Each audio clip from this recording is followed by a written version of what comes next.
happiness of colors getting all together, feasting together. Happiness. This is a recent work in the last 5-10 years. Now we go back to Under the Snow. It's a work of the 80s. 6 windows. This is a rubbing. It's basically like a woodcut, and you obtain the image rubbing the paper. Another relatively recent work is the forest, the trees, and again the feeling of colors, the happiness of colors dancing all together. Now we go back to the 70s. And this is the dream of the fisherman. The dream of the fisherman is thinking about all his life right there while he's out at sea.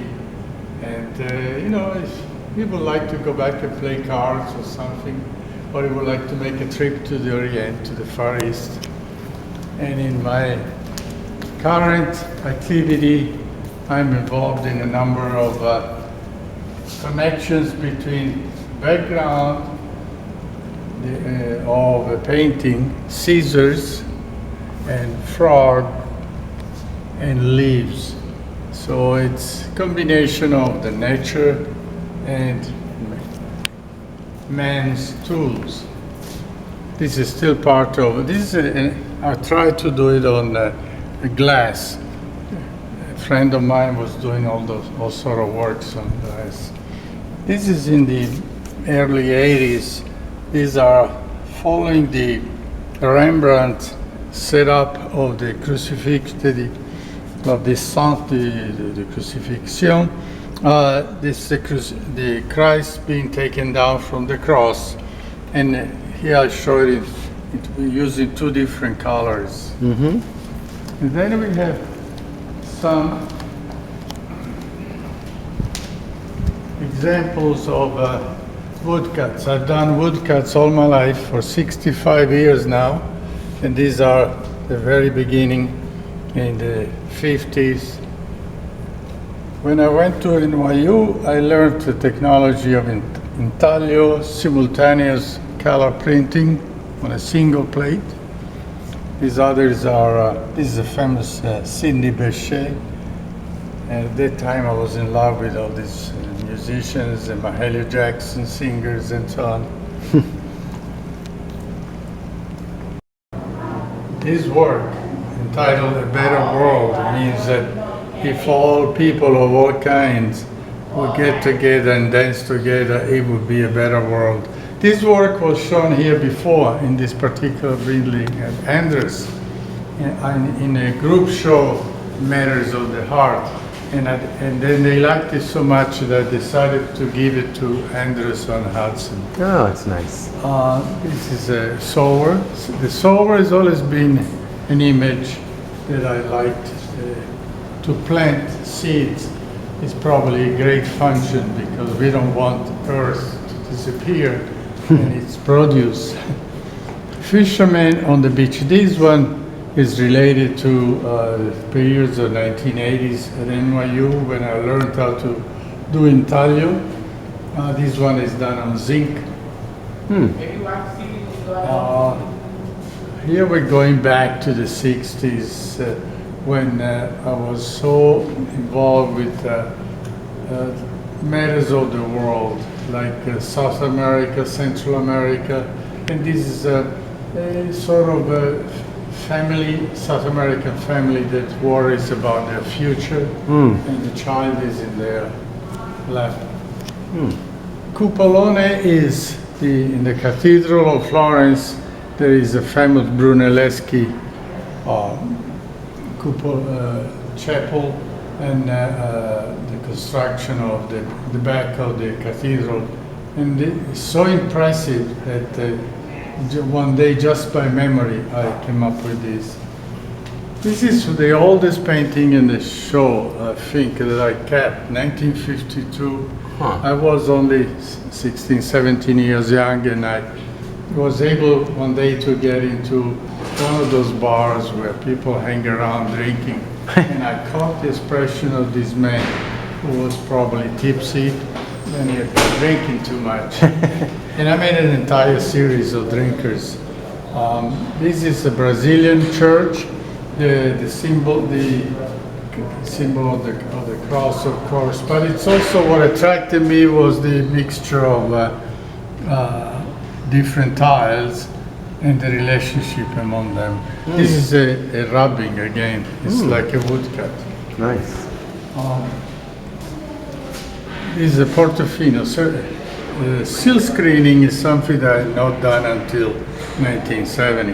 Eventually I learned the technique, and one of the first images came to my mind was Portofino harbor and the feeling of serenity of the towns in northern Italy. This is a man in Mexico fishing octopus. And what I liked the fact that it was balancing. It was almost a balancing act between a boat that could be rolling any minute, and he's picking up this big, tremendous octopus. At the time of feeling humanity in Paris, I saw a lot of children abandoned, and this suggested this particular image. Nice. Traveling throughout the U.S., one day from a car, I was stopped in traffic, and I looked from a bridge, and I see this peaceful, absolutely unbelievable serenity of a canal in Florida. Then I went to, this is watercolor, by the way. Then, again, at NYU, I learned the technology of simultaneous printing of one plate. So this is done rather than with multiple plates, with just one plate. Back to the 70s, an old Mexican lady.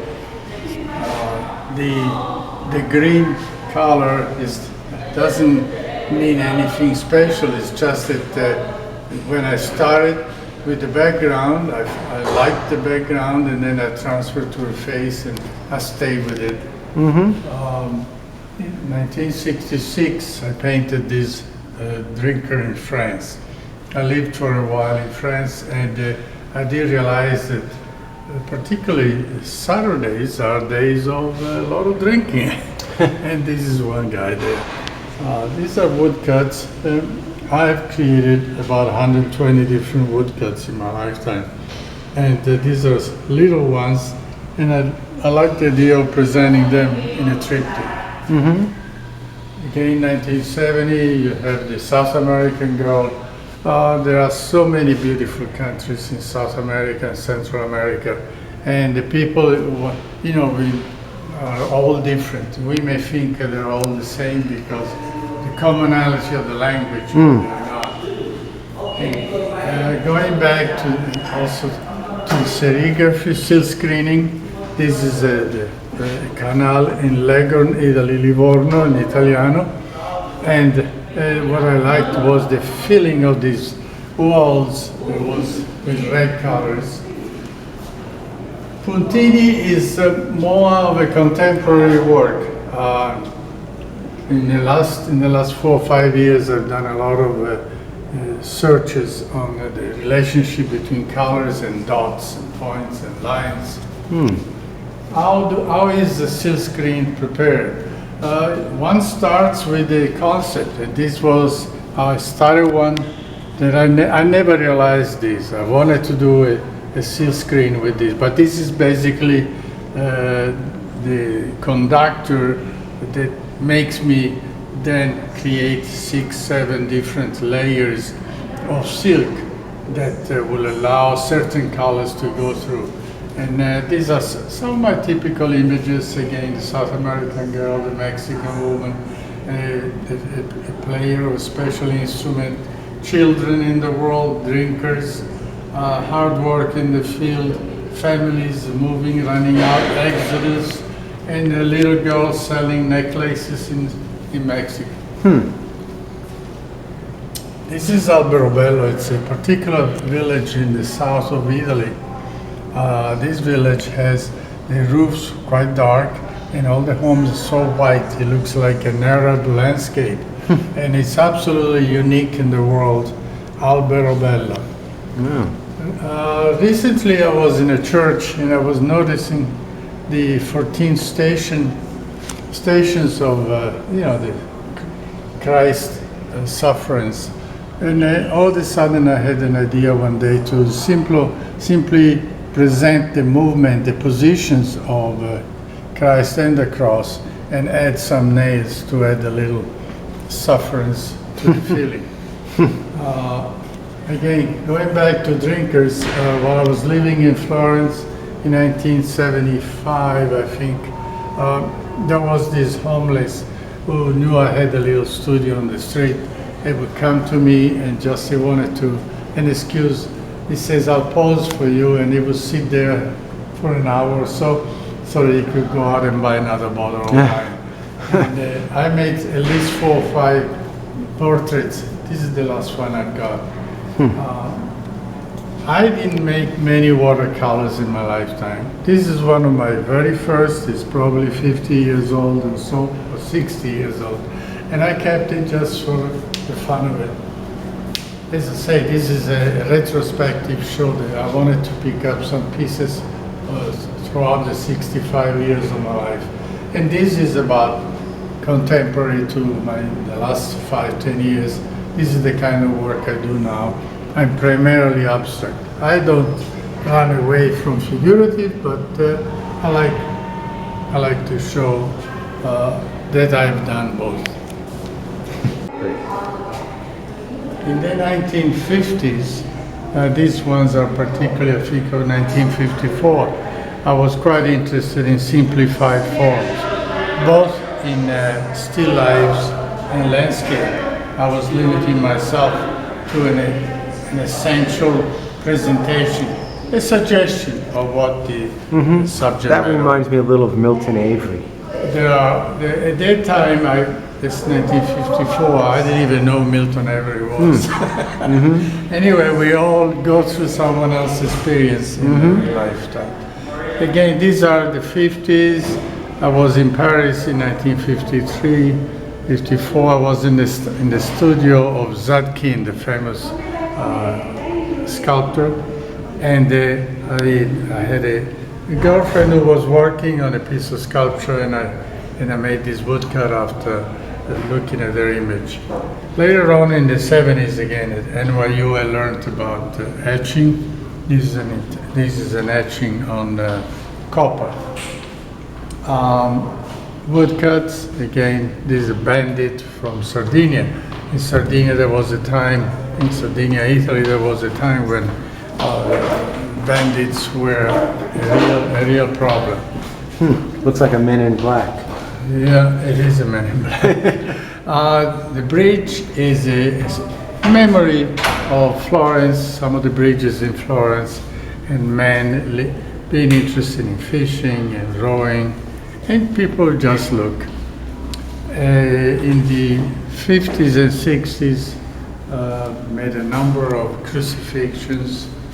Some were more soft than others. This was like a watercolor. Others were more dramatic, and others were really felt like you felt the need to embrace the body of Christ. Recently, I'm primarily in the abstract world, but even from the abstract world, I make some quick comeback into some sort of suggestive realism or expressionism. And this particular piece also relates to the moon, to the happy person, and so on. A non-happy subject is the 9/11 situation, and that day was one of the clearest days sky-wise. It was really a light blue, and when you see that smoke coming out of the World Trade Center that went down, it was quite a feeling like a monster has jumped over the city.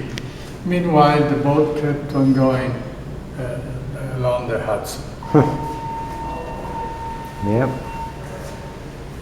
This is part of the special technique of Italia, multicolor printing on a single plate. This typical southern scene of homes and boats and fishermen. So it's suggestive of Campania, Naples, and so on. Mm-hmm. Here we're back in North America, and a lot of lighthouses. There is quite a fascination on lighthouses, particularly in North America. Yeah. Again, this is the canal of Livorno, of Leghorn in Italy, but this is a woodcut. Mm-hmm. At SUNY in Purchase, I learned the technique of colograph, and in the 80s. And this is a colograph which I made, putting so many coins from all around the world. And these are pieces of a gardener glove that gives an additional texture. And this is from this moment on, I got more and more involved in collages and also in what they are called combines or assemblages. And that's what I'm primarily doing now. My next show will be entirely on assemblages. Thank you. Well, thank you very much for that wonderful art talk, Gino.